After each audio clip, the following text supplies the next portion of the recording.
I had great difficulty, what they call the re-entry, and there was no help. I got out of the Army in Saigon because I was empty. It's all the destruction, all the despair, all the pain that we're causing that is just, that's the legacy of the vet. You carry that for the rest of your life. It's only recently that we're starting to acknowledge that the trauma that occurs in war is real, that veterans deserve help and services.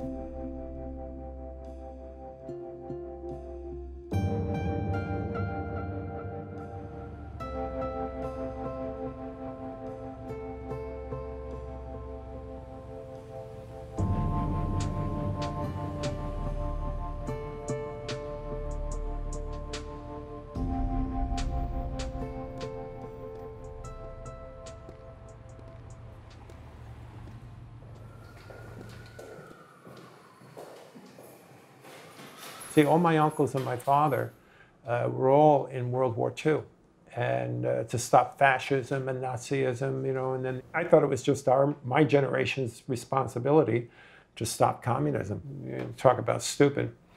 I was on a MATS team, Mobile Advisory Training Team, and every 3 months they would put us into a new location. On the second operation I was on, I realized I was on the wrong side. I come from a dirt poor farm in upstate New York. And as poor as we were, and all our neighbors were, we still owned our own land. We had a home, we had a barn, we had electricity, we had running water. These people had nothing. I can't possibly express the profound regret I had. But then I stayed there an entire year. And why did I? For my men. There's a point you reach and you don't know it until you start seeing holes in your jacket. And then you realize you need to get the hell out of here.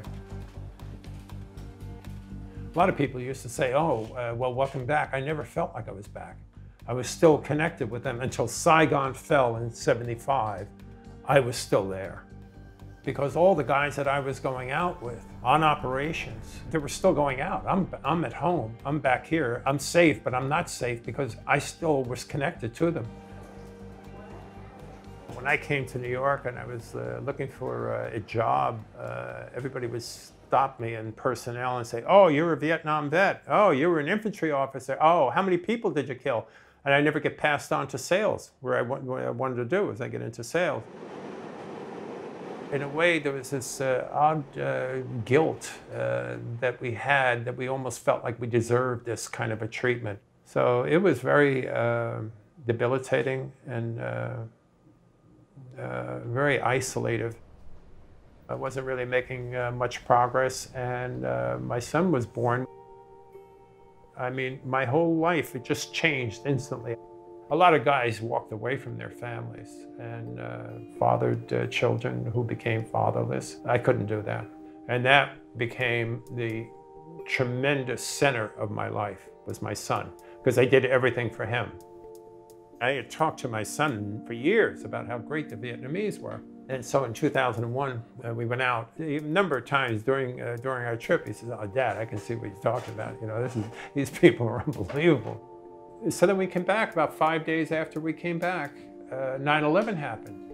And I no sooner buried all those ghosts.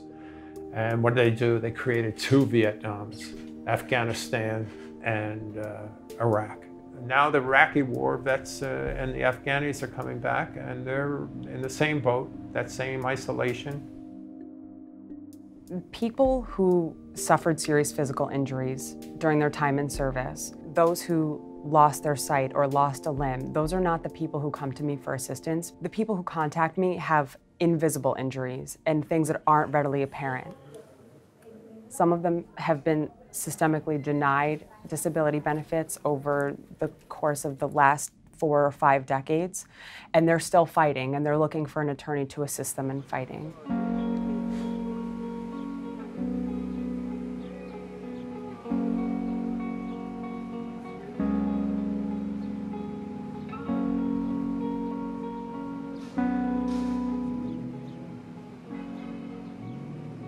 When I first met Tom, I had no idea that there was anything wrong with him. When you talk to Tom, he looks put together, he's articulate, and you would never know just from passing him in the street that he's carrying all of the baggage of having served in Vietnam. So when I work with someone, it sometimes takes me weeks to get them to come around, sometimes longer, for them to explain to me the reason why they are the way they are, the psychological trauma that they have to deal with on a day-to-day basis that causes them to do abnormal things, but their response is normal.